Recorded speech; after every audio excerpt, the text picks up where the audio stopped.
I want to show you how a radial sand disc can save you so much work. Now, I've done plenty of drywall, and I've used the square ones, pole sanders that are square with those little square sheets.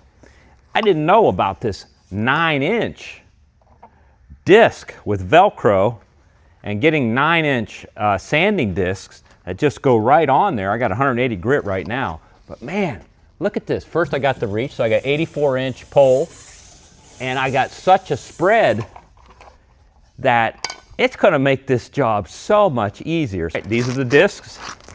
Got everything on the back. Gonna go right on that Velcro. Easy peasy. Look at that. Wham!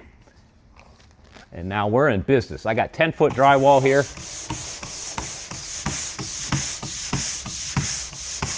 Swivels, pivots, moves around, gives you all the flexibility you need to knock out a project like this. So check them out.